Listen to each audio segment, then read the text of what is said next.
4. Lady Melantha Blagden. It was the end of summer, and Alice had long forgotten about the incident with the telescope when she had seen a person looking at her from the Blagden's house on the hill. And why would she remember that on a beautiful sunny day like today? She was much more interested in playing with Lucky the cat and some string in the back garden. But Lucky had other ideas. With a flick of his tail, he hopped up onto the fence and over to the little country road that ran alongside the Appleby's house. "Oh, Lucky," said Alice. She knew she wasn't allowed out of the garden by herself, but if she was with Lucky, she would be fine, wouldn't she? "So long as I don't go too far, I won't get in trouble," Alice thought to herself. Alice pushed open the little white picket gate and ventured out. Lucky had been drawn to the butterflies flitting and fluttering among the flowers that grew along the hedgerows on the opposite side of the road. Where Lucky went, Alice soon followed. The butterflies danced and swung little cartwheels in the breeze, mesmerizing Alice. So much so that she nearly didn't notice a fast-approaching car until it was almost upon her. The car whizzed past, missing Alice by inches, and the screeching sound from the brakes made her jump for her life. Luckily, her fall was cushioned by the hedgerow, and she was fine, apart from a bit of dirt and a few twigs tangled in her hair. Alice had never seen a car like this one before. It was very large and grand, and it was sparkling white, as if it were made from 1,000,000 tiny diamonds, all squashed together. In the front, it had a large, shiny metal grille with a little metal angel, and the roof, well, it didn't have a roof at all. That's when Alice noticed the occupants. In the driver's seat sat a little man in a green uniform and a matching cap, and in the back, a beautiful woman with jet black hair. The woman's lips curled up slightly, as if she were about to give a command. Without saying a word, the little uniformed man got out of the driver's door and unfolded a little step. Opening the passenger door, he said, "We have arrived, my lady." "Thank you, Gawk," said the beautiful lady, curling her lips again. Gawk held her hand as she used the step to exit the car. She wore a long maroon dress and had a matching handbag. Alice picked herself up from the hedgerow and began to dust herself off. She barely had a chance to untangle the twigs from her hair before she noticed the lady and Gawk staring at her. "Look, my lady, a horrid child. It has twigs in its hair and dirt on its face," exclaimed Gawk. "Oh, how awful! It looks bedraggled," laughed the lady. Gawk joined in on the laughter. "I'm not a horrid child, and anyway, it's your fault I look like this. You almost ran me over," cried Alice, in the most unimpressed voice she could muster. "Serves you right, you filthy little brat. Perhaps your parents hate you, and that's why they let you play on the road," sneered Gawk. "I'm not a brat, and my parents love me. They tell me I'm wonderful," screamed Alice.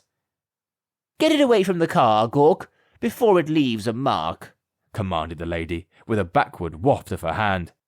"Get away, vile little rodent," snarled Gawk, as he moved towards Alice, with his hands reaching out to grab her. "I beg your pardon," came Mum's voice from across the road. Her voice was enough to stop Gawk in his tracks. Alice's mum stood at the white picket gate outside the Appleby house. "Who gave you permission to talk to my daughter like that?" continued Mum. Gawk steadied himself. Standing upright to face Mum, he composed himself and put on the fakest of smiles. "This is Lady Melantha of Blagden, of the Blagden estate," he said, gesturing to Lady Blagden. "And I am Gawk, her manservant." "Well, I'm Mrs. Appleby, and you've no right to talk to my Alice like that." "Come on, Alice," said Mum. Alice ran across the road and to Mum's side. "Oh, she's your daughter?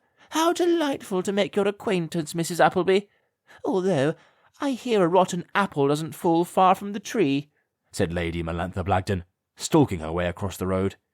"She is my daughter, and the only thing that's rotten around here is you," said Mum defiantly.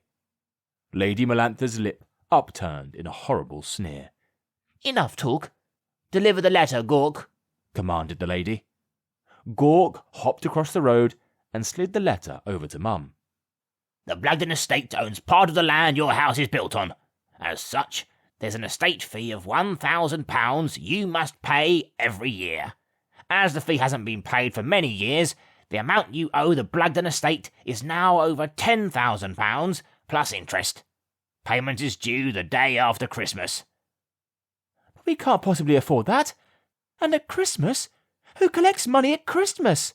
Asked Mum, opening the letter and reading it. It's all explained in the letter. We'll come to collect on Boxing Day.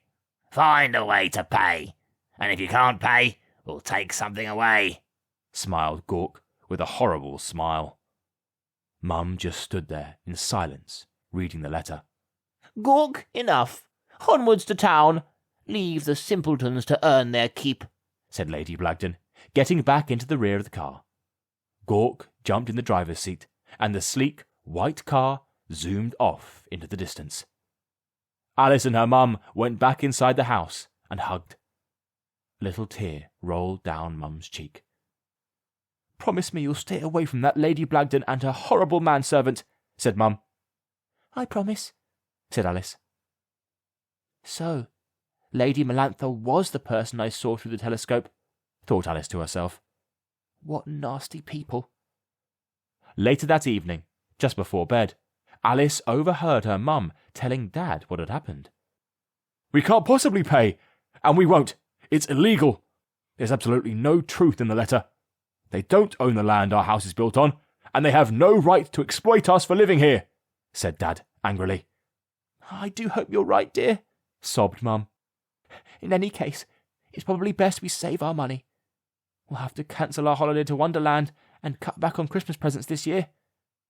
You're right, dear. I just hope Alice understands. Alice made her way upstairs. She didn't mind if they didn't have any presents at Christmas, or if they never went to Wonderland, so long as Mum, Dad, Grandma and Grandad were happy. That's what mattered most. At least I have Auntie Kimberly's letter to look forward to. I do hope it turns up soon, thought Alice to herself.